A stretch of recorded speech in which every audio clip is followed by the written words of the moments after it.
Welcome back, B-listers. Welcome back, you guys. Good grief. Today's movie, I'm just going to jump right in and say we have difficult subject matter to discuss today. Have difficult. This movie that we watched, of course, it is Soul Man. Don't say of course like we cover this all the time. We cover it and we talk about this movie. No, we don't talk about this movie all the time. So Courtney and I, when we decided like this last jump that we're going to like try and expand our movie coverage, right? We're like, okay, well, we're gonna do not just horror movies, but this is a horror movie. This is a horrible movie. Soul Man from 1986. It's I stayed offended through this entire movie. From the minute you press play. How did it get greenlit? You know, and we were talking about, hey, let's cover some of these more problematic movies. Or cover movies from our childhood that we remember. I remember this movie. And I remember this went to theaters. I can't believe it. Okay, well, we just got to get into it. This movie was directed by a man, Steve Miner, who did like Friday the 13th Part 2 and 3, Halloween H2O. He did Warlock, Wild Hearts Can't Be Broken, Forever Young, Lake Placid. He did decent movies up until about like 2018 is when. So you're telling me after he made this, he continued to work. Before and after, he continued to work. This was also written by Carol Black, and didn't do a whole lot of movies, but did a lot of like TV writing for Growing Pains, The Wonder Years, The Ellen Show sitcom, not the talk show, but the sitcom, The Wonder Years reboot. Even won a Primetime Emmy in like 1988 for The Wonder Years, an outstanding comedy series. So like there's some writing. She just decided not to use any of those skills. I'm assuming for Carol this could movie. be a man or a woman, so I didn't even look up who did it. I just saw Carol Black had written this. But there were like some creds in there that were decent, and then this movie, it had a budget of $4.5 million. Courtney, tanning pills aren't cheap. I know, right? It made $35 million at the box office worldwide. That's insane. Though. I can't believe that this movie made anything. That's at all. insane.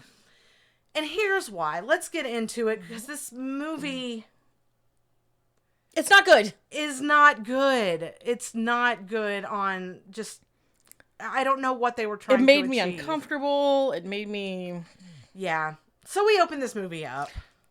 Classic, with our main character still in bed.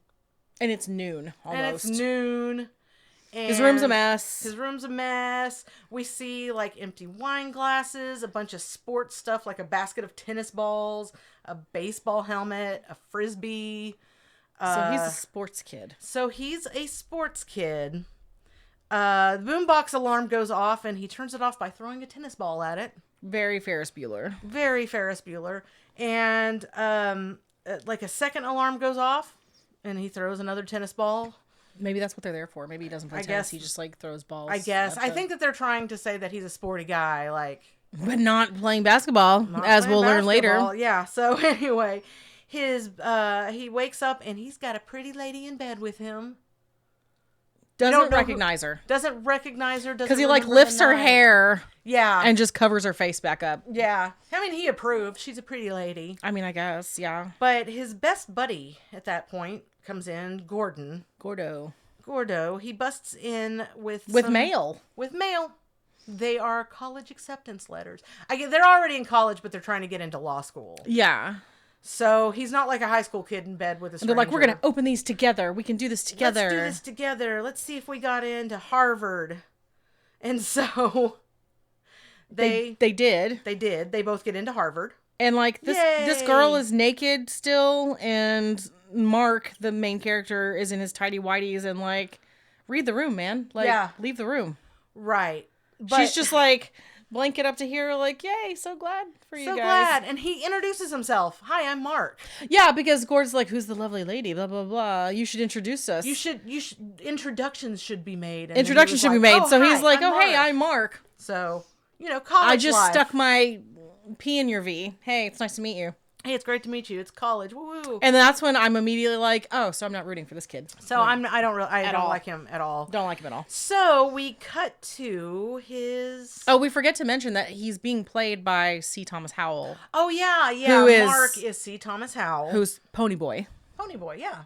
Absolutely, from The Outsiders, which from is The probably Outsiders. still a reference that most of you won't get anyway. Most of you will not know what that is. It's a book you're going to read in middle school, and I don't know. Is it too woke?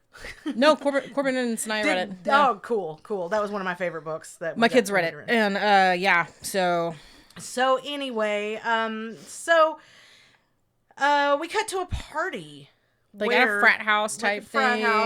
Yeah. And Julia Louis-Dreyfus. Julia Louis-Dreyfus is there with her boyfriend Bradley.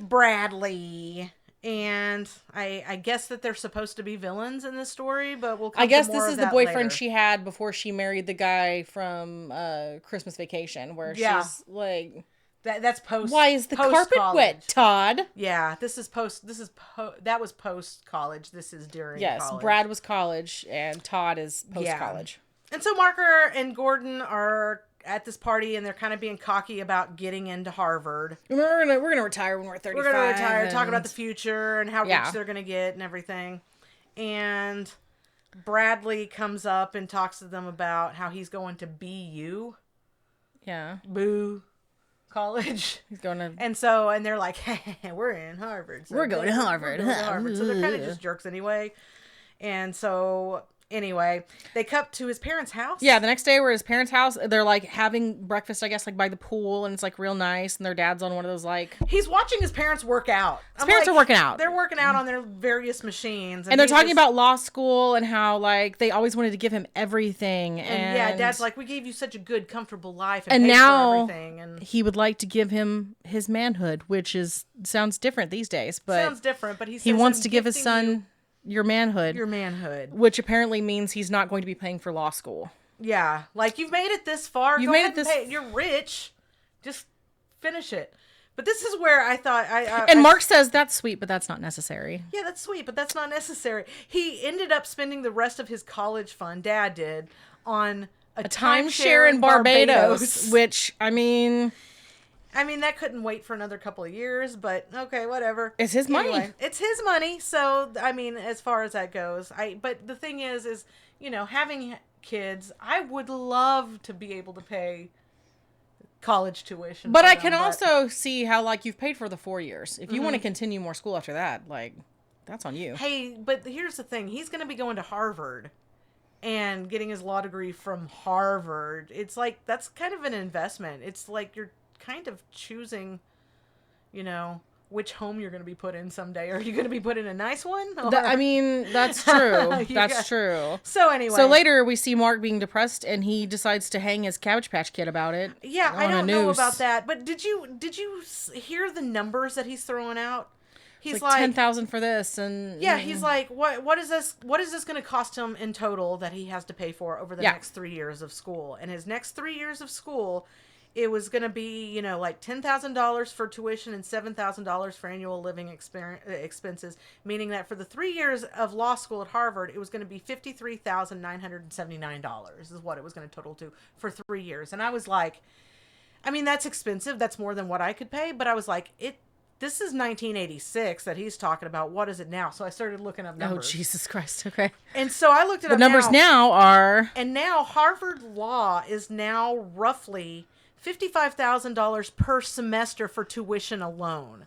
So he's already coming in 1986 for the entire 3 years, less than what one semester of tuition costs. You guys, inflation. Inflation's getting ridiculous. I know. Well, Harvard's ridiculous anyway, so we clearly didn't go to Harvard. Right. So anyway, meaning for 3 years now, in today, 2026, it was going to cost him $330,000 for 3 years of Harvard Law School. So, like, in 1986, you were getting off easier than That's you a pretty knew. good deal. Yeah. That's not bad. But anyway, have fun paying off those loans because you're going to be paying off that loan for the rest of your life. So now him and Gordo, they're like looking at different scholarships, and they found one that pretty much fits Mark perfectly, except they read the fine print and it has to go to a black kid. It's for black applicants. It's for black applicants. So he can't get financial aid either because his dad makes too much money. Yes. Which I think is a crock. Because you're not making the money. Yeah, when I was in school, I was applying for financial aid. I did have to take out a couple of loans. Of course, I was going to community college, and then I dropped out of that to go to cosmetology school because it was cheaper and I could get out working faster. And so, but on the application, my parents could not pay for college. They provided very well for me my entire life, but they just couldn't do it. So I was applying for these loans, and then like, my loan amount was dependent on what my parents were making. Like, I'm an adult at this point. It's not up to my parents to have to pay for college. Right. But that's a different discussion for a different podcast. So we'll leave it there. Stay tuned for our financial podcast. So he's not getting any financial aid. He tries for a loan, but his credit's bad because, of course, he's like a college-age kid. He's like writing bad checks. He's writing bad checks, and he's like not paying his utilities and stuff, and so he gets It's like denied. it's just a misunderstanding. Yeah, so it looks like he just can't go to college. And then he goes to talks to his dad's therapist. Yeah, you think he's going to therapy about it? No, it's his dad's therapist. Yeah, he's going to his dad's therapist. And his dad's therapist is the dad from Alf. Yeah, it's the dad from Alf, a little bit part. Yeah. And he's trying to talk his therapist, because apparently it was his therapist that told him that he needs to start thinking for himself and doing things for himself. Because the therapist has his own loafy son. He's got his own hang-ups about his own son. And so he starts going off on how his own son was a freeloader. And not doing anything. And bleeding him so dry. Like, this is why you gotta pay your own college. So he didn't get anything out of the therapist. So he won't be helping him. So Mark and Gordon are drinking their sorrows away later. And Gordo's like, beg your dad. And he's like, well, obviously I already did that. I've already begged my dad. I already did that. Yeah. And so that's whenever Bradley comes back and he's like, I can pull some strings for you at BU. And Mark's is like, no, I got this. Where there's a will, there's a way. Where I'm learning is like, you had several opportunities to stop and think before you go through with this plan. And you chose... Yeah. You chose this plan instead. This plan, because now we jump into the actual plot of this movie. The meat of this story. The meat of the story is blackface. He just goes blackface. It's horrifying. And I think they're trying to get out of it being like horrible blackface, like back in like the early 1900s. Yeah, because it's not like the old minstrel shows. No. It's not like shoe polish on the face. He's taken tanning pills. Yeah, he has a friend that's working on this experimental pill that makes you darker. So as a college student, he's taking drugs that were not prescribed to him so he can become tanner, and overdosed on tanning. He overdoses on the tanning thing. And Courtney made a good point before we started recording. He just looks like a young George Hamilton. He just looks like a young George Hamilton. With a bad wig. If you guys even know who that is. He's an old actor that was known for his tan. Yes. And that's what he really looks like. He's just a little bit darker. I mean, and he does not look like a black man. He looks like a white man in blackface. But that does not stop the committee from giving him the scholarship for the black kid. He stole a black kid's scholarship. Yeah. That's what they should have called this movie. He stole a black kid's scholarship. And they just accept it. They're just like, cool, you're a black man. You don't look remotely black, but we're going to go ahead and give it to you. We're going to go ahead, and now we're in the thick of it. And now this is where it goes off the rails. So this is where we cut to Mark, like, catching up with Gordon, who's on a run. Yeah. And his best friend doesn't recognize him. Does not recognize him. Courtney, if I saw you in blackface, first of all, you slapped the shit out of me. First of all, I'd say, "Hey girl, what's going on? Hey girl, what's what's happening here? What are we doing? What's going on? What's going on?" And then whenever he does recognize him, he like falls 60 feet off a pier into the water. And then he's running next to him, and his friend's just being a complete racist They're tool. being Like, a racist tool. I mean, there's no way around it. There are so many things I can't repeat from this movie that I don't want to no, we won't repeat. be showing. No, we're not doing anything like that. I won't. Well, there's a couple of things in there that I do have to say, but it's not the worst of it. Anyway, so he's talking to Gordon. He's saying, telling him about the tanning pill. Tell him about the tanning pill, and he has exceeded the dosage, and that's why he's so dark. And again, now. this is where his friend says, "Hey, man, you can't take the scholarship from a black kid. You can't take it from some black guy." And I said, and this is where the movie should have ended. Yeah, his friend Gordo's right in the movie. Yeah, he went to community college. The end. And then he's like, and you know that for the next 3 years, you are going to have to live as a black man. Yes. And Mark says, no problem. And here's a quote. It's fine. It's my favorite quote from the movie. The entire, because it did not age well. Say it, Tara. It's fine. It's the Cosby era. People love black people. Yeah. He says, this is the 80s, the Cosby decade. America loves black people. Oh, Lord. Maybe not so much that black guy anymore. Bill Cosby in 1986, I wanted Bill Cosby to be my dad, too. 1,000%. I loved him. I loved the Cosby Show. My dad never even wore a sweater. So, like... Yeah, we do live in Texas. It's very difficult to wear sweaters here, but... He was the dad, though. Yeah. Not so much Bill Cosby as, Cliff Huxtable was just Cliff the dad, you know? He was so cool. America's dad at the time, but at any rate, best line in the whole thing. So Mark is a black man now, I guess. They go to Harvard Financial, they get his money, and they're excited to commit fraud. Yeah, he gets his first check. And so they pull up to the... What I like is that his paperwork still said white. And she just whited it out. She just whites it out and puts black African American in there. So... everything's fixed. It's going to be gravy, right? It's everything's kosher. Everything's great. So they get to their living space, and it's move-in day for him. Like a little apartment building. A little apartment building. The apartment manager pulls Gordon to the side and is a complete racist prick. Complete racist, and is like, hey, your mom who rented this place for you didn't tell me that you were moving in with a black guy. Oh, he didn't say black guy. No. He didn't. I'm paraphrasing Tara. I said, and the racism begins. And Gordon is like, what? I don't know what you're talking about. That guy is a black guy? I'm going to go talk to him right now. And then just leave him alone. So Leslie Nielsen. The guys are looking out the window and they see a pretty girl. And Leslie Nielsen's here. Leslie Nielsen. He's Mr. Dunbar, the landlord. He owns this building. And he pulls up with his daughter, who is none other than who? Jan from The Office. Jan from The Office, Miss Melora Hardin. Honestly, playing very much just Jan from The Office. Playing Jan being from a The creepy, Office. Yeah, she's oversexed weirdo. I don't like her.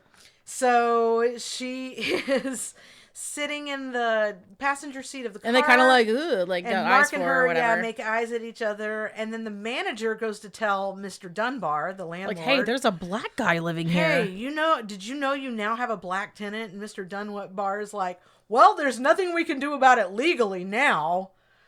Okay. And then he's like, just look for anything that breaks the lease, like pets or drugs or loud music.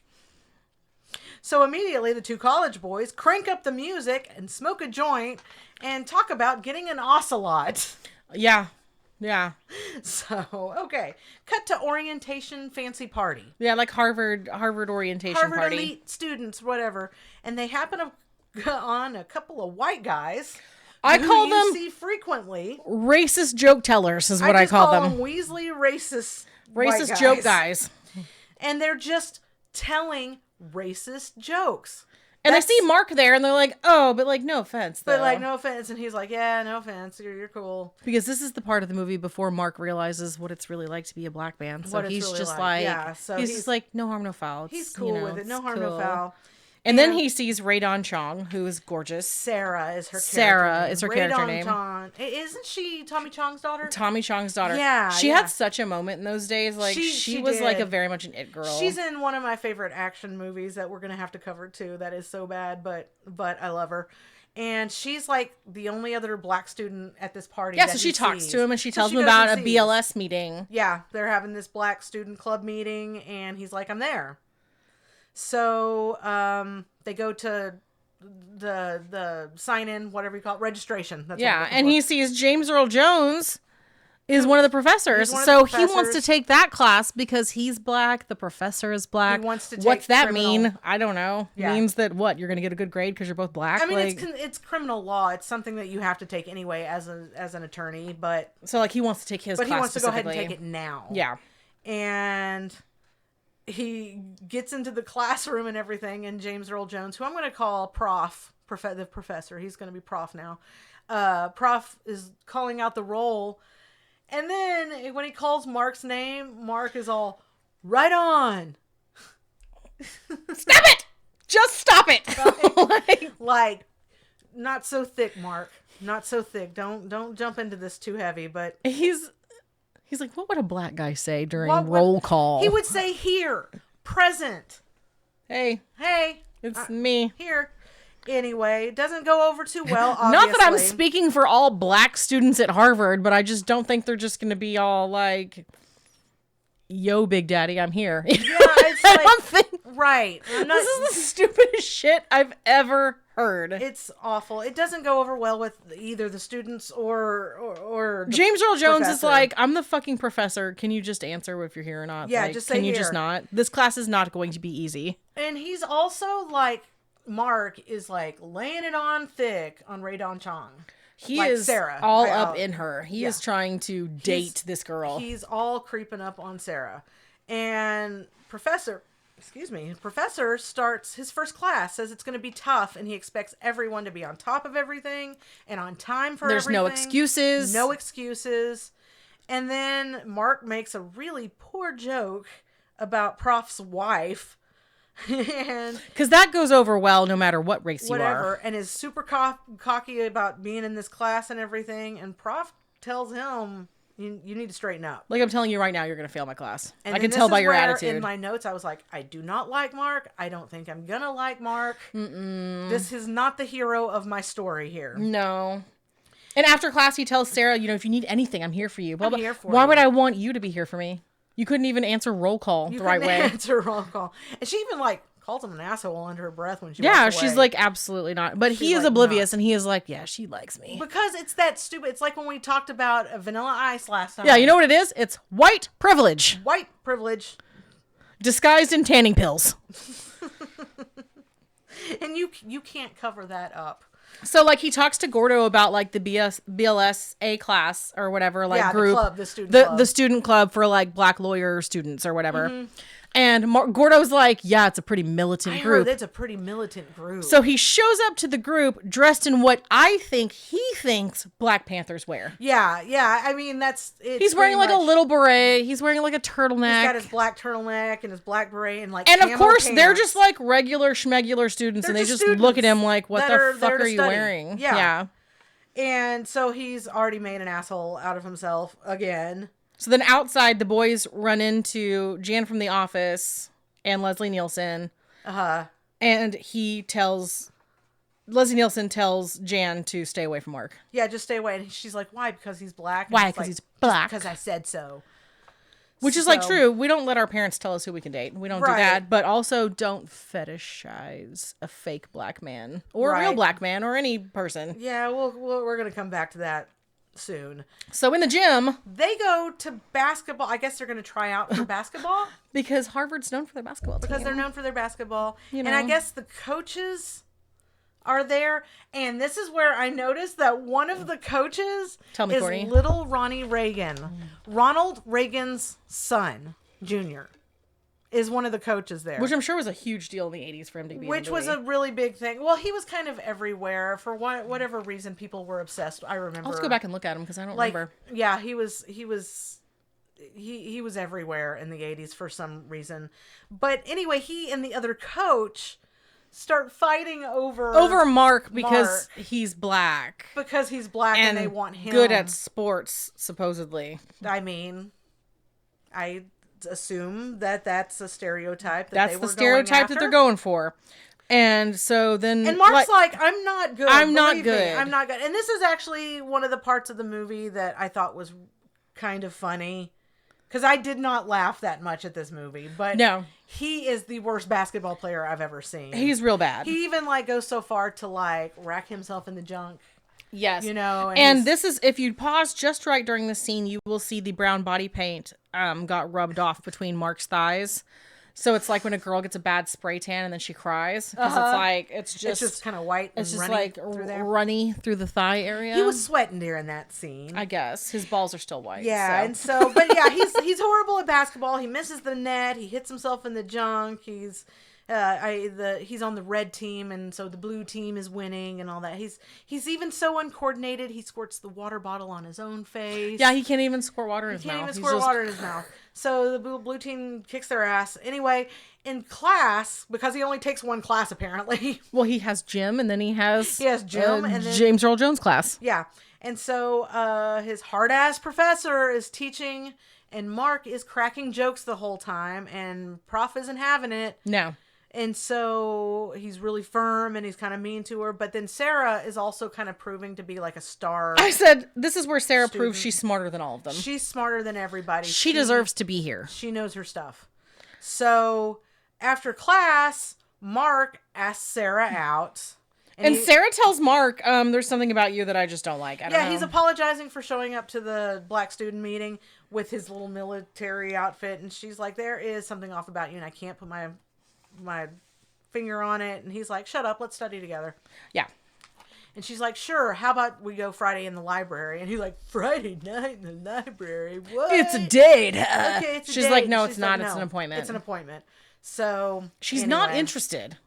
She's not interested. So later, Gordon is talking about doing laundry with, I guess, Whitney, which is Jan from the office. Jan from the office. And Whitney and him, their laundry was tangled together. It's all tangled up together. It was so sexual. It's so sexual and everything. And so, I don't know. When Julia Louis-Dreyfus and her boyfriend show up, they're like, hey. And they don't recognize Mark. They don't recognize Mark, so he throws on some sunglasses. He puts on some sunglasses. And does an interpretation of, I guess, Stevie Wonder. Because he's like smiling and like doing his head back and forth. Kind of like what Stevie Wonder does. And then he acts deaf and blind. I was like, oh, so faking being black isn't offensive enough. We're going to offend literally everybody. Now we're going to bring the disabled into it. Yes. And Gordon introduces him as, oh, this is my friend, Kareem Abdul-Alvi. And then, okay. And then Julia Louis-Dreyfus asks, hi, or she says, hi, how are you? Because he's like, you have to speak up, and she's yelling at him, hi, he's hard how of are hearing. you? He's hard of hearing. And then she doesn't say anything to her, so she looks over at Gordo and he's like, is he Muslim? And Gordo's like, no, he's Canadian. The opposite of Muslim is not Canadian. Yeah. I don't know if you guys know that. I know that now, thanks to Soul Man. Thanks to this movie. Thanks to this. And so they tell him, and then they're like, oh, I guess we're at Harvard because Bradley is next in line to transfer to Harvard for the law school, but he's waiting for somebody to drop out of the program or get kicked out. So now not only is Mark taking some black kid scholarship, he's also taking Brad's spot at Harvard. At Harvard, yes. So he's literally fucking over everyone. Yeah. While pretending to be a disabled black man. So it just keeps getting worse. Just keeps on coming. So back at the apartments, Whitney, Jan from the office, approaches Mark to help her fix her shower. Can you fix my shower for fix me? My shower. I can't get the washer off or something like that. And she tells him while he's doing it that she's a political science major at Radcliffe. And she really likes. So she's not even going to the school, but yet she shows up at Harvard several times. But okay. And she's writing her thesis on the civil rights movement. And he's like, I love civil rights. Oh, I'm really into civil rights. And she's super duper into him. So then they do it. And afterwards, she's like, that was so great. She's super gross and fetishizing. And she's fetishizing. And then she's like, girl, you didn't even have sex with a black dude. You didn't. Like, joke's on you. Ha ha ha. But then she says, like, one of the most racist lines in the movie. That she says, I could feel 400 years of oppression and anger in every thrust. I do not support her. I don't like anybody in this movie at all, except for Rae Dawn Chong. Like, she's fine. She's working until hard. the end, when she's like, it's fine. Yeah, but we'll Not get to that too okay. later. So, anyway, and then, so yeah, now she's now we know that she's really fetishizing this. And she invites him to Perfect. dinner with her parents. Yeah, and she tells him that she's going to write a story about this called Shades of Grey. Because she doesn't see black and white. I just see shades of gray. I just see shades of gray. And it's not the shades of gray we all have learned to love. Obviously. But anyway, so, and then she's like, and it's funny to see what all, the stereotypes that are true and those that are not. And he's like what? And she's like, well, penis size. Anyway, come meet my parents. Anyway, you have the dick of a white man. You have the dick of a mediocre white man. So come meet my parents. Thanks. So he does. He meets her parents. But honestly, I need my shower fixed though. Yeah, I still need my shower fixed.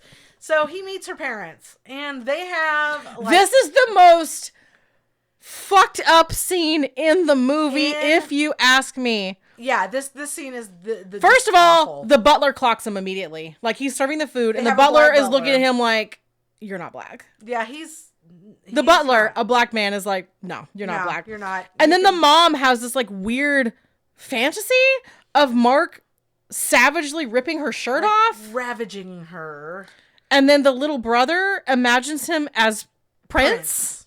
And I'm not gonna lie, that's kind of funny. That was kind of funny.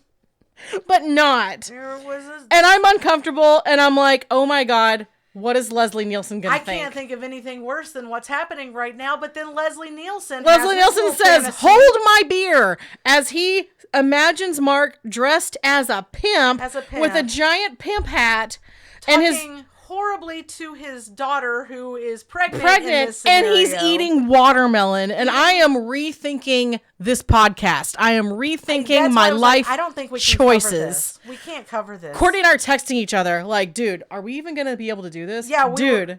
We are middle-aged white women. I don't think we should talk about that. But you know what? Racism sucks. It's 2026, and we deserve to talk about how much it sucks. We can't. This movie made money. Unfortunately, not a lot of shit has changed, especially with the current administration. Yeah. Don't fucking get me started. Don't fucking get me started. Right. It's still rampant. Like, this has not improved. And that's why it's so shocking to me. Is that nothing has... Someone is watching this still thinking it's hilarious. Still laughing their ass off at this stuff, and it's not funny. Meanwhile, Sarah's studying alone in the library because he has completely forgotten about her. He forgot his study date with This is where Sarah should have told him to fuck right off and found a new seat in the class. Yeah. So anyway, they go to class, and she's pissed. And they get some essays back, and she made an A+ on hers. He made a C+. Yeah. So he tries to apologize. She ain't having it. Yeah, he tries to apologize. I said, good for her. She's like, nah. So he goes to lunch, and Whitney's there, even though she doesn't go to their school. Maybe she just really likes the lunch there. I don't know. It's Harvard. What do they have? And he's trying to break up with her. Yeah. And we see that Sarah is working in the cafeteria, probably as part of her tuition. Yeah. And she sees him with Whitney. And he's like, oh. She's like, oh, okay. Oh, okay. I see how it is. And so he goes by himself to the library. And the white boy racist joke tellers. Fucking racist joke tellers. Are just in the library still telling racist jokes I don't to think each other. they go to class. I don't think they're learning just walk around anything. Telling horribly bigoted jokes. Horribly to each other. racist jokes. And he's just lets it slide. Because again, Mark is not the hero of the movie. Yeah. He's just an asshole. Yeah, and because they're still like, oh, sorry, no offense. And he's like, yeah, no offense. Then we get to the part of the movie where Mark is racially profiled by a cop. Yeah, he's being tailed home in his car by a cop, even though he's driving perfectly fine. Speed Which limit, is stopping at sort red of light. shitty because, like, right now, black people are still getting Yeah. racially profiled driving. They're still getting pulled over for no reason. Fucking shot. Like, Fucking this murdered. is still happening. It's still happening. Right. So he's driving down, and so he gets pulled over whenever somebody opens a car door in his And he lane. like swerves to and he swerves to miss miss hitting it. her. So he gets pulled over for changing lanes without signaling. And the officer asks for his license, but he can't give him the license Because he's white in his on the license. And so he tells him that he's lost it, Yeah. and he's immediately arrested. I mean, and here's the thing though. This stuff happens all the time to this day. This was what, 1986, so here it is, what, 40 years later? Yeah, and it's nothing still has changed. So I get it. And he gets stuck in a cell with a bunch of like racist baseball players Yeah, a who bunch of white use baseball the players. N-word. They're pissed because they lost their game to a team of N-words. And so he gets his ass handed to him in jail while he's there. And he then slips. we I guess he's bonded out. I don't know how he leaves. They just let him out. I don't know. He's spent his 24 hours in, whatever. So we see him cut to showing up to class.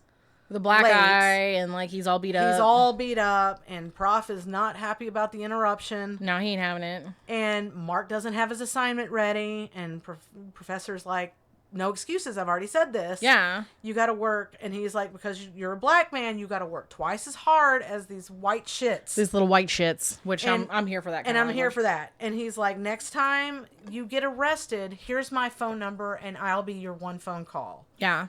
Which I feel like is nice for a kid who's literally flippant and annoying in his class and doesn't turn his assignments. Right. That's He's pretty still nice of him. being solid, and, Yeah. you know, a solid person in his life and everything. And he's like, okay, you can turn in your assignment late this one time. Have a nice Thanksgiving. Right. So Mark spends Thanksgiving at the college alone studying. He's eating a frozen dinner for Thanksgiving Yeah. and working on his paper. And... working on his paper. We cut to Professor reading his paper and nodding in approval, like he sees something.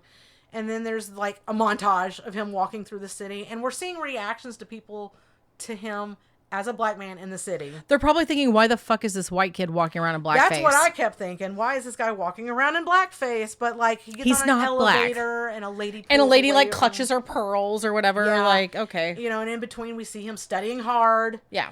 And so one day he's in the cafeteria, and I don't know why he chooses this seat, but he sits next to a little kid. So we're about to add some more weird shit to this So list. let's He add sits next to another this charge. kid who's coloring, and we find out that he is Sarah's son. Sarah has a son. His Yes. name is Georgie or George. George. And right beside them, the two Weasley racist white kids are sitting at a table telling racist jokes. And again, he's not mad. He doesn't say anything. And he's still like, huh, no offense. And no offense. You can be offended. yeah. And so Sarah sits down with him and everything and is like, this is my son. Okay. So we've established now that she's got a son. So we're there in class again. So not only did you steal a scholarship, you stole it from a black single mother. A black single mother. Yeah. Divorcee. Okay. So in class, we see Sarah's like struggling to answer a question. And like after class, Mark tries to talk to her and say, let's study together. And she's like, no, I think I'm good. Yeah. Well, whenever she's struggling to answer the question, Mark answers for her. And is like, and that's not the move, my guy. That's not the move. And Professor Darth Vader, he's all like, no, you can't do that in court. You know, that would be, you can't do that. So don't answer. Yeah, don't do contempt or whatever. Don't do that. You can't answer for her. And then so afterwards, that's when he's like asking her out again. And oh yeah, or the professor tells Sarah she's got to make the A. Yeah. Or to bring her grade up to pass. Which it seems like she's doing fine. I don't know why she needs because we're already at finals at this point. And she's already been making A's. And she's already doing well, but he says that she needs to make an A to get the grade that she wants or whatever. So Mark catches up with her and tells her, hey, like, listen. I'll be at the library at this time, blah, blah, blah. She's like, no. Yeah, he's like, you're working hard. You're the smartest one in the class. If we study with each other, we will pass together. Yeah. And she's finally is like, okay, fine. So they study, and there's the montage. Yeah, there's a montage of studying. And their friendship starts to grow. You can see them. But she says she has to go home because her son has a fever. So, like, I got to get home. Yeah, and she's starting to like him. And she's like, he offers to drive her home. And she's like, not in your car, not the way you drive. And so she drives his car. So, yeah, he lets her drive. And so she drives. And she's not that great either. No, but she introduces him to her grandparents. She's staying with her grandparents. Yeah.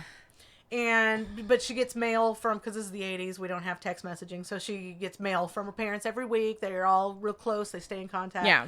She tucks in her son with Mark creepily watching from the door. Yeah, he's just like, yeah. And they continue to study well into the night. Yeah.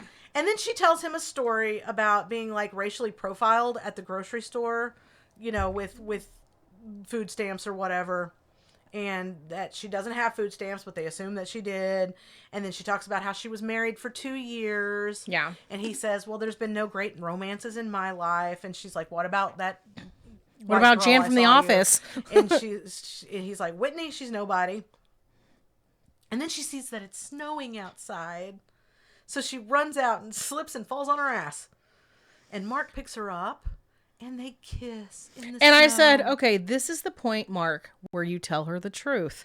Because you are lying. Yeah. You are a lying white man in blackface. Yeah. I said, stay away from this single mother just trying to better her life. Yeah, She's just trying to, like, do good for her son. Just leave her Fuck alone. off, man. And he tells her, you act like you've never seen snow before. And she's like, I haven't. I'm from San Diego. He's like, no way. I'm from LA.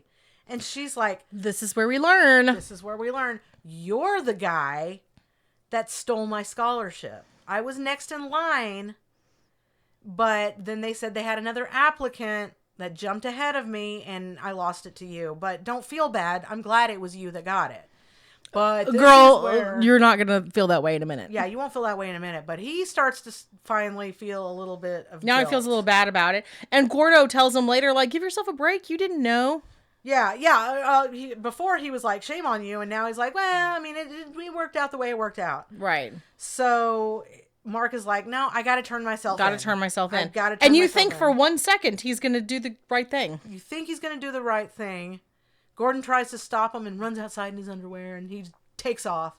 And he gets to the school and he's stopped by Professor. Yeah. Who tells him they need to discuss something. And he's like, oh, this is it, you know. They found out, and he goes on and on about the Judiciary Committee, and it's like run by like selective people. And they try to spot plagiarism within the schoolwork and all that other stuff. And all that kind of stuff. And he basically asks him, Mark, if he wants to I'm going to recommend you. I'm going to recommend you for black representation on this committee. Are you interested? And instead of coming clean, he accepts. He's not a good guy. He's not a good guy. And so in this time, Lisa, who is Julia Louis-Dreyfus, and her boyfriend Brad notice that Mark has a plaque in a display case. Like, they may not recognize him, but they know his fucking name. They know his name, and they see his name on a plaque. Yeah. That says he got this black scholarship. Yeah, and they're like, and so wait a minute. Their wheels are starting to turn. And so anyway, they go on their way. So Mark chickens out and telling the truth about his real identity, and he leaves and he runs into Lisa and Brad, who still don't recognize him. Right. And they recognize him as Kareem, the deafblind black student, and he fakes some sign language and then skedaddles. And he's like, you know sign language. What did he say? And she said some nonsense. She's like, I'm a little rusty because it sounded like he said this, and he didn't say anything. So back in Mark's room. So he goes to Gordon and says, okay, listen, I could go to jail. Like, this is a big deal. Like, and now they're putting me on this committee, and like, this is bad. And Gordon's like, hush your little sweet mouth. Just go to your room. Wink, Wink, wink. There's something in your room. Wink, There's something wink. there for and you. What do we see? Half naked Jan from the office. Jan from the office is there wanting to fook. Yep. And he's like, no way. You got to get out of here. Sarah's going to be here to study. Right. And Gordon is like... Someone knocks on the door. Yeah. Gordon's like, oh, okay, you know, maybe we need to get her out. Someone... knocks on the door and it's Mark's parents. Yeah, and it's Mark's parents. So Mark comes out with a ski mask on and gloves and a sweater. Yeah. And his parents are like, we have to talk to you. So he shoves them in the kitchen because now Sarah's here. Because now Sarah suddenly shows up. And suddenly we hear music coming from his room, and Mark's like, oh, let me just go check on that. Jan from the office is like looking through his shit and like turning on music. So now we've got, he literally picks Jan up and throws her out the window. Yeah, he picks her up and throws her out the window. Puts her on the fire escape or whatever it is. His parents are hiding out in the kitchen. He's wearing a ski mask around them. Sarah's waiting in the foyer. It's like I'd be like, I'm leaving. This is weird. I'm not doing this. This is another time. So anyway, he's out there talking to Sarah. He takes off his ski mask. He goes out there talking to Sarah. And of course, his parents come out. He gets confused. His parents are there. Yeah. And they see his face and they don't recognize him. Yeah, at one point he goes into there. He forgets to put his ski mask back on. Goes into the kitchen. They're like, I said, and he says a bunch of shit. I'm assuming he thinks black people say. Yeah, it's awful. He leaves. His dad's like, I think he had a knife. I think he had a knife. He goes back out and talks to Sarah, and then his parents come out. He tells Sarah he's gonna. This is one of those scenes that just kind of got so discombobulated. Yeah, it's hard to explain. So Mark's parents come out of the kitchen. Yeah, They introduce themselves to self. They're like, hey, we're Mark's parents. Gordo calls them lunatics. Gordo says they're lunatics. They're elderly people trying to scam rich college kids under Reagan's administration and all this other stuff. Sarah pulls Mark out of the room to talk. Meanwhile, the apartment manager who saw Whitney get shoved out of the window calls Mr. Dunbar. Leslie Nielsen. The landlord tells him that he just crawled out of Mark's bedroom. And Sarah's talking to Mark, and she says, "Just tell me the truth." Again, Mark, this is your opportunity, man. This is your chance to come clean. But he can't. But then he says, "How do you feel about interracial relationships?" Relationships. And before she can answer, Jan from the office comes back in. Yeah. And everything has come to a head. Everything has come to there. Sarah's like, okay, I'm out. And then he's like, wait, Whitney only likes me because I'm black. But I'm not black. But now I'm a little black on the inside, but I'm really white on the outside. And it's not making any sense. And mom and dad, and then mom and dad is like, what? Wait, hang on a second. He's like, Mom, Dad, I have something to tell you. I'm black. And Sarah's like, seriously, I'm out. Yeah, I'm out of here. So he follows her out, and just when the landlord is walking up, he punches him in the stomach. Leslie Nielsen just punches him in the stomach. Yeah, and takes Whitney and leaves. Yeah. And he gets evicted. And he gets evicted. They've got like a month to move out. Dad is about to pass out. Yeah. Because, it's hard finding out that your white son is actually black. A black kid. So, I guess. It's got to be hard. It's got to be hard. Anyway, so we cut to Brad, who's flipping through the scholarship in the handbook, and he sees the black scholarship there. Yeah. I don't know why they were showing him finding it, because they already have revealed that they know. Well, there's just in case you forgot. But just in case you forgot, Brad is still in the picture. Anyway, Brad's still here. We're back in class. Mark tells Sarah, good luck, it's finals time. Yeah. And she's not interested. Anyways, the test starts. The test starts. Montage. Everybody's finals over. They're leaving. Mark watches Sarah walk away. And they're back at the apartment. Gordon is now headed home for the holidays.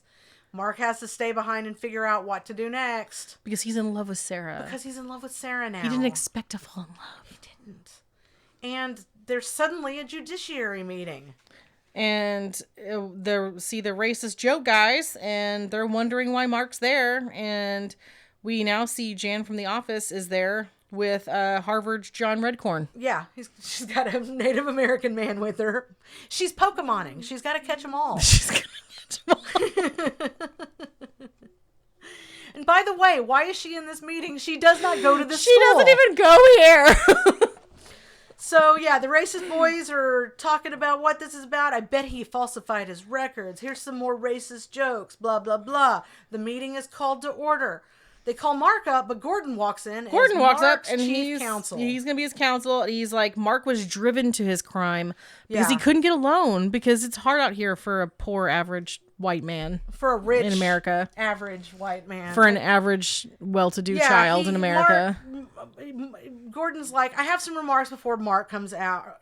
He's like pleading his case. He pleads his case. Mark thinks that he has committed a grave injustice in accepting this scholarship. It should have gone to Sarah. He wants to make reparations, and he's throwing himself at the mercy of this committee.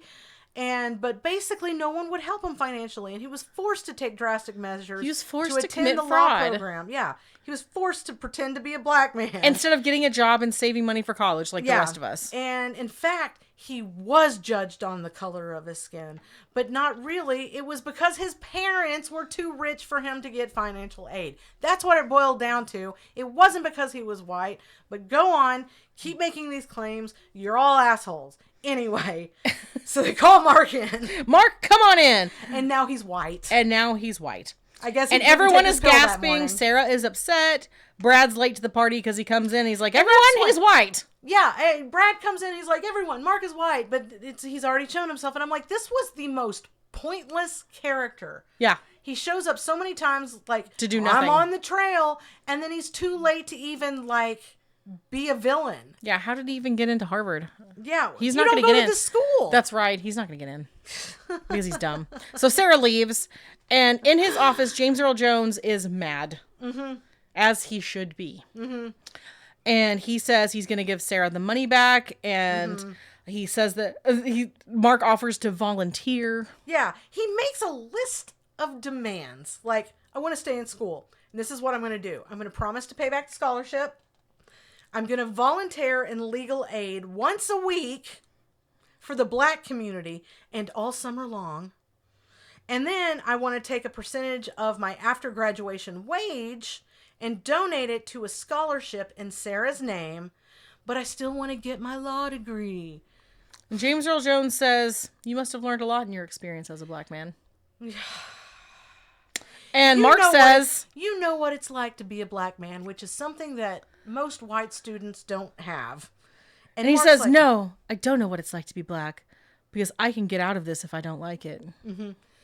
But you're stuck being black. You're stuck being black. Oh my God. What are we saying? What are you saying? Poor James Earl Jones. You're stuck being a black James man. Earl Jones is like... James Earl Jones. You know what? You've learned even more than I thought you could. You can stay. You can stay at Harvard. What? And I say, how? He still doesn't have any money. He still doesn't have any money. What the... And so anyway... So I guess his parents are just enablers who are like, you know what? We'll pay for your college. Yeah, because it cuts to Sarah opening her report card with her son. Mark is working in the cafeteria now, I guess, so he can pay for college. And he walks over to Sarah, and her son is like, you look funny white. I'm sorry, kid. He looks like a white man. They all look like that. He looked, yeah, they all look like that. Every single one of them. And you're telling me that he looked better as a black man? No, he did not. He's just a child, Courtney. And also, Sarah tells George to go play some money on the jukebox. So they just have a jukebox in the cafeteria at Harvard. Yeah, that's it. And video games. They had video games also. I don't know. I've never been to Harvard. They won't even let me like near the perimeter. So anyway, so she opens this report card. And they're talking to each other. Mark and her are talking. She got an A. She gets an A. He got an A minus. And he tells her that his dad gave him a loan at 25% interest, so he'll get to stay in school. He asks again at that point, you never answered me. And she's like, about what? How do you feel about interracial relationships? And she said she never met a white man she was interested in. And girl, I say same. I said, yeah, I don't like white guys. And she's like, and so far my one experience has been a no-go. Yeah. So she goes to leave. But then the racist Here comes the fucking racist joke-telling guys to tell another racist joke. More racist jokes. And Mark knocks them out. Yeah, he fully punches them out in front of Sarah. As he should have at the beginning of the movie. Yeah, but whatever. And she's like, at that point, she's like, well, maybe I can date a white dude after all. Tee-hee-hee, we're in love. And then they walk off together with George. And they walked off together with George, and that's the end of the movie. All I can think is that maybe Sarah's thinking ahead, and it's like, okay, if I marry Mark, the parents die. They're rich. They're rich. Mark will get the money. Yeah. Mark dies. But she's I not get the about money. the money. You don't talk about Sarah like that. She's making her own way. I'm just saying, if this asshole had played me pretending to be a black person this entire time, I would find my revenge, is what I'm saying. Yeah, that's I'm not true. saying she's not a good person. I'm saying she's thinking about George and his future. Yeah. Let's set George up. You're right. You're absolutely right. I'd support that. Because that's the only way ever that this Sarah character is ending up with this blackface white man. Yeah. That's the only fucking way. Only way. So at any rate, Her dad is Tommy Chong. Right?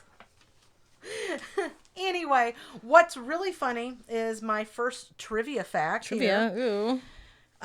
C. Thomas Howell and Ray Don Chong actually started dating after this movie.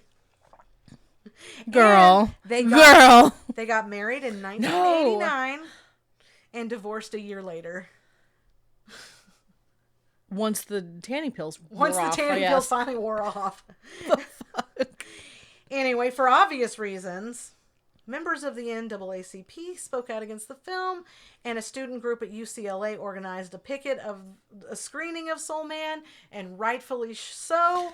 This movie was horrible. You know, I meant to look up like what they say about the movie now to see if like anyone ever asks him about like, hey, so I didn't really see anything about it. What the hell, man? I don't think they bring it up that often. No, this is one of those things that really should be forgotten about in cinema history. Yes. So after you watch this episode, do not watch this movie and just throw it in the trash. Now, lots of actors were asked to do this. They were offered the role before C. Thomas Howell got it. And I don't know if it would have changed the movie much, but they were smart. Anthony Michael Hall, Ralph Macchio, Tim Robbins, Anthony Edwards, Val Kilmer, and John Cusack were all John Cusack would never. No, none of them would ever. I mean, they all seem like decent people. Well, had they hit up Robert Downey Jr. because he did blackface for he did a different movie. He did, but I mean, he was busy doing weird science. He couldn't just. He was, I guess. Anyway, they were all offered the role of Mark, and they all declined, and they were very smart for doing so. Yes. So they had the right representation. I don't know who was representing C. Thomas Howell, but he got the bad advice. Yeah, he got some bad advice. Because you know what? Name 10 other C. Thomas Howell movies. Right. Oh my gosh. Let's see. He was in The Outsiders. Mm-hmm. He's done some TV too. He has, yes. And I'm not saying anything. Maybe he saw that movie and now he's like, oh my God, I can't believe I fucking did that. Also, you know, like this last little factoid that I have, I think that everybody was looking at the movie and with some rose-colored sunglasses on because they thought they were saying something about racism. They thought they were saying something about it. In defending the film, Steve Tisch, the producer, kind of compared it to Tootsie. No. They thought that they were making a Tootsie, which featured, Dustin Hoffman, who becomes a woman for career advancement. And they thought that they were going to use like comedy as a device to expose, like sexual stereotyping for Tootsie. Well, Soul Man, they wanted to explode racial stereotyping. But the thing is about it, like through all the things that he experienced as a black man, quote unquote, it wasn't nearly as bad as what people of color actually experience today. They are still going through it. Even worse in recent years that I see, through as a white woman. It's like we were making progress. And then it's just like we're going I don't even know if we're going back. I don't think that we were. We didn't get that far, but like we were nudging it a little. But I was so proud during the Obama years. I was so I thought maybe we're breaking through to some people, and it didn't. It just stagnated and started to sink again, and I'm sick of it. And this movie was awful, and it just proves that nothing has changed, and we've got to work better. We got to be better. Donald Trump probably says this is his favorite black movie. Oh, probably. Sorry, fuck Donald Trump. Obviously. Yeah, obviously. I'm just going to say it. I'm not going to hide that part of No, we're not hiding that. So, that's where this podcast stands. Yeah, that's where we stand. And so this movie should be I think it should be taken off of all the streaming services. I think it should be because there's some movies that should be on streaming that aren't, and then this piece of shit is just out there for people to watch. Yeah, and it was for free. I found it in several streaming places for free. So, what are you going to do? And the fact that there's somebody out there probably still can't get a copy of Dogma, but like we're right. Yeah, well, Weinstein has his hooks in that. So at any rate, I don't recommend watching this movie. I don't recommend paying money to watch this movie or renting it or anything like that. Now, if you'd like to see it for the sheer horror that it is, then go ahead, because... But you gotta know what you're going into. You gotta know what you're going into. I can't believe that this is still available for human eye consumption. Yeah, I need to go wash my eyeballs now. I can't talk about how bad it was. I can't say enough about how bad it was. You've turned Courtney into Porky Pig. She can't finish a sentence. That's all, folks. Yeah. No, it's terrible. And that's it. And that's it. So we promise you a better movie next time. We're going to try to we're probably going to pick out another problematic movie, too, from our childhood. Because going back and watching these movies... There's so many. Adult, woke, fresh eyes. Yes. And knowing what we did wrong... Yeah. So I'm going to bring back... I'd like to talk about some more problematic movies. Yeah. Anyway. So we'll see you next time. We'll see you next time, you guys. Thanks for joining us. Like, subscribe, and we'll see you next time. Bye-bye. Bye.